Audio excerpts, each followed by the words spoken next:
बिहार के मुख्यमंत्री जी जिस तरह से काम किए हैं, जो विकास किए हैं, वो सब दिख रहा है। और वो बहुत बखूबी से बिहार को अच्छी तरह से चला रहे हैं। और माननीय उपेंद्र कुशवाहा जी से हम भी सलाह देना चाहते हैं कि अगर काम करना है बढ़िया तरह से तो यहीं रह के किया। उम्र में कह रहे हैं कि न मठ के पुजारी हैं न सन्यासी है। माननीय उपेंद्र कुशवाहा जी जनता दल यूनाइटेड में संसदीय दल के नेता हैं। ये सब चीज़ों से बचना चाहिए। ऊपर वाले लोगों पे टिप्पणी नहीं करेंगे, लेकिन ऊपर वाला सब देख रहा है। हमको धमकी लोग दे रहे हैं, गलत कमेंट कर रहे हैं सोशल मीडिया पर। यूनाइटेड के अंदर बड़ी खलबली की जो चर्चा है वो तेज है और उपेंद्र कुशवाहा के खिलाफ जेडीयू के शीर्ष नेतृत्व के जो बयान आ रहे हैं और जिस तरीके से पार्टी के और संगठन के ऊपर उपेंद्र कुशवाहा जवाब दे रहे हैं, बताता है कि कहीं ना कहीं जो समीकरण है ना जेडीयू के अंदर जो नीतीश कुमार ने बनाया 2020 के बाद, वो गड़बड़ा रहा है। हमारे साथ पार्टी के नेता हैं धीरज कुशवाहा। धीरज जी, क्या हो रहा है आपकी पार्टी के अंदर? उपेंद्र कुशवाहा क्यों कह रहे हैं कि कुछ भी ठीक नहीं? देखिए, उपेंद्र कुशवाहा जी के बारे में हम क्या बोलें, वो तो गुरु जी हैं। गुरु उनको हम लोग मानते हैं, अभिभावक मानते हैं। लेकिन कल हम भी बयान देख रहे थे, तो जब बता रहे हैं कि बड़े नेता संपर्क में है तो नाम ही बता देना चाहिए खुल के।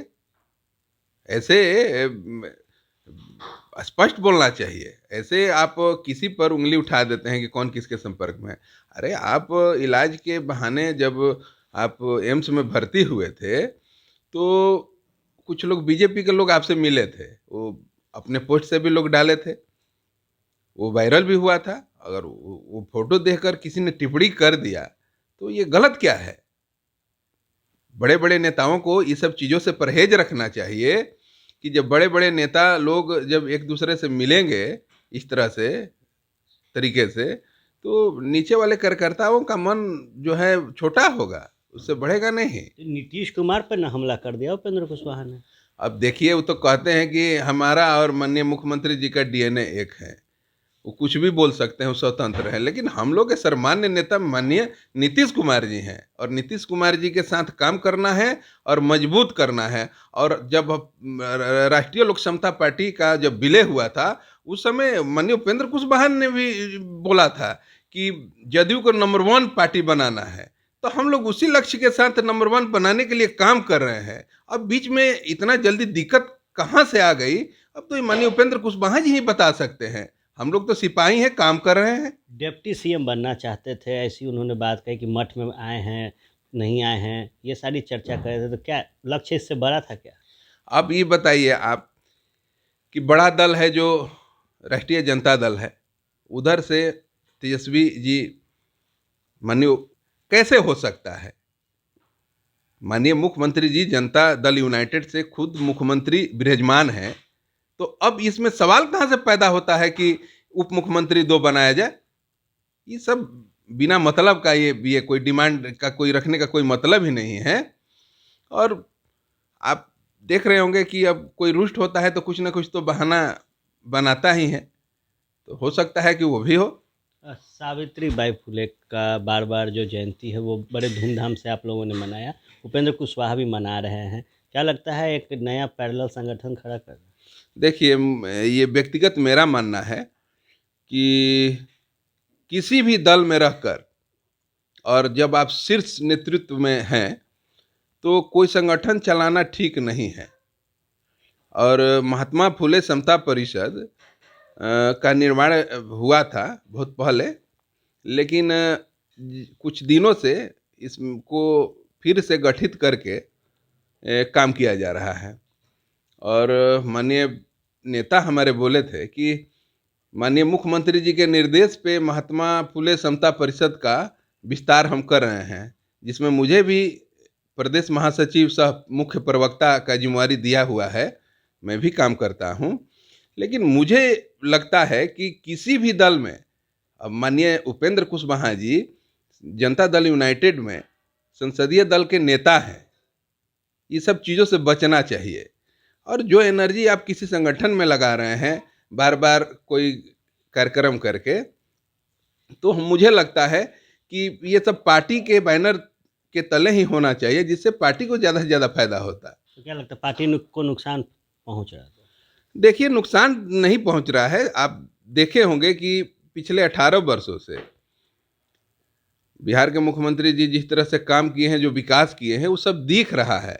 और एक वो विचारधारा है बिहार में, और वो विचारधारा के साथ बिहार के आवाम के लोग जितने भी हैं सब एक साथ उनके तरफ बहुत सॉफ्ट करना रखते हैं, और अभी उनसे बेहतर कोई नेतृत्व करता है नहीं, और वो बहुत बखूबी से बिहार को अच्छी तरह से चला रहे हैं। आप देखे होंगे कि कुछ लोग अभी चल रहा है कि महात्मा फुले समता परिषद से 2 फरवरी को जयंती मनाया जाएगा, जगदेव बाबू का जो कार्यक्रम है। मुझे लगता है कि आपको पता भी होगा कि कुछ दिन पहले एक बैठक हुआ था जिसमें राष्ट्रीय अध्यक्ष जी भी थे, ललन सिंह जी, और उसमें महात्मा के सारे साथियों को पूरे बिहार से बुलाया गया था। उसमें यह स्पष्ट रूप से बोला गया था कि कोई भी कार्यक्रम होगा तो अध्यक्षता जो होगा वो जनता दल यूनाइटेड के जो जिला अध्यक्ष होंगे वो करेंगे, और संचालन जो होगा वो महात्मा समता फुले के जो भी जिला अध्यक्ष होंगे वो करेंगे। लेकिन आप देख रहे होंगे कुछ दिन से ये बहुत जोर से चर्चा चल रहा है कि महात्मा फुले समता परिषद द्वारा जगदेव बाबू की जयंती मनाई जा रही है। ये ठीक नहीं है, इससे बचना चाहिए। और माननीय उपेंद्र कुशवाहा जी से हम भी सलाह देना चाहते हैं कि अगर काम करना है बढ़िया तरह से तो यहीं रह के किया जाए। बार बार कहीं आने जाने से जो विश्वसनीयता है वो खत्म हो रही है, और कुशवाहा समाज बहुत अटकले, उसको क्या बोलते हैं, असमंजस वाली स्थिति में है। बार बार बताइए, अभी करीब 2 साल होने वाला है, विलय मार्च आएगा तो 2 साल हो जाएगा। लेकिन हम ये कहना चाहते हैं कि माननीय उपेंद्र कुशवाहा जी बता पाएंगे क्लियर। आप लोगों को पूछना चाहिए, आप लोगों को पूछना चाहिए कि बंद कमरे में माननीय मुख्यमंत्री जी और माननीय उपेंद्र कुशवाहा जी की क्या बातें हुई थी, क्या बातें नहीं हुई, क्या शर्तें थी पूरी नहीं हुई कि अभी इस तरह से अभी बयानबाजी होने लगा। अच्छा, एक सवाल है, बंद कमरे की आप बात कर रहे हैं, चर्चा तो ये भी तेज है कि दिल्ली में जहाँ बीजेपी के नेताओं ने मुलाकात की वहीं आरसीपी सिंह से भी भेंट हुआ है। देखिए ये तो आप मुझे बेहद करीबी रहे हैं। देखिए, हम आपसे बोल रहे हैं कि माननीय उपेंद्र कुशवाहा जी हमारे अभिभावक हैं, गुरु मानते हैं उनको। लेकिन अब वो किनसे मिल रहे हैं दिल्ली में जाके, अब तो हम तो पटना में है, ये मुझे नहीं पता है, हम भी न्यूज ही देख रहे हैं। तो इसके बारे में माननीय उपेंद्र कुशवाहा जी ही स्पष्ट रूप से बता पाएंगे कि उनको किनसे किनसे मुलाकात हुई, विशेष रूप से वही बता पाएंगे। जो जो जो स्थिति है, उपेंद्र कुशवाहा जिस तरीके से अलग संगठन में भी काम कर रहे हैं, क्या लगता है इस पर नेतृत्व, शेष नेतृत्व को ध्यान देते हुए कार्रवाई करनी चाहिए? देखिए ये तो ऊपर लेवल का मामला है, हम लोग तो एक सिपाही हैं, और माननीय उपेंद्र कुशवाहा जी के साथ ही जदयू में आए थे, और जदयू के लिए अब काम करना शुरू कर दिए हैं। और हम लोग ऊपर वाले लोगों पे टिप्पणी नहीं करेंगे, लेकिन ऊपर वाला सब देख रहा है, कोई बात ऐसा नहीं है। आप देखे होंगे कि कुछ दिन पहले कि मेरा बयान आया था तो हम एक पक्ष रखे थे, बहुत सारे लोग नाराज हो गए हैं, हमको धमकी लोग दे रहे हैं, गलत कमेंट कर रहे हैं सोशल मीडिया पर। 70 साल की उम्र में कह रहे हैं कि ना मठ के पुजारी हैं ना सन्यासी है। तो हमने तो यही कहा था कि आपके साथ जो भी कार्यकर्ता 20 सालों से आपके साथ संघर्ष कर रहे हैं वो लोग भी ना कोई सन्यासी है ना कोई मंदिर के पुजारी हैं। आपको उन लोगों के भी बारे में सोचना चाहिए। आप क्यों नहीं कहते हैं सामने आके, मीडिया के सामने बोलते कि हमारे 10 लोगों को आयोग में जगह दे दीजिए, हमारे 10 लोगों को 20 सूत्री में जगह दे दीजिए।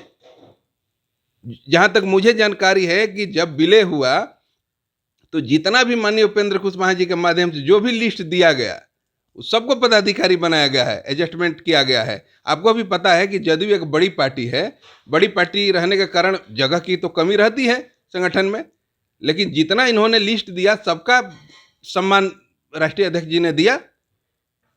लेकिन अब बार बार पलटी मारते रहिएगा तो भाई ये सब ठीक नहीं है। देखिए, निश्चित तौर पर बार-बार अगर सियासी मंच बदला जाए, तो वो किसी के भविष्य के लिए ठीक नहीं है। उपेंद्र कुशवाहा ने जब 2 साल पहले मार्च महीने में अपनी पार्टी का विलय किया था, आरएलएसपी जब जेडीयू में मर्ज हुई थी, उसके बाद सैकड़ों की संख्या में उपेंद्र कुशवाहा के जो पार्टी के समर्थक थे, कार्यकर्ता थे, उन्होंने जेडीयू का दामन थामा था। ऐसे में धीरज कुशवाहा जो उस वक़्त जनता दल यूनाइटेड में आए थे, वो उनका साफ तौर पे कहना है कि वो मजबूती के साथ जेडीयू में हैं और उपेंद्र कुशवाहा अगर अलग लाइन तय कर रहे हैं, तो उन्हें पहले सुनिश्चित करना चाहिए कि क्या जो वादे नीतीश कुमार से उन्होंने किए, जो वादे पार्टी से उन्होंने किए, उस पर वो खरे नहीं उतरे, या फिर पार्टी ने जो अब तक उन्हें दिया है, वो उन्हें काफ़ी नहीं लग रहा। आप बने रहे फर्स्ट बिहार के साथ, खबरों का सिलसिला यूं ही चलता रहेगा।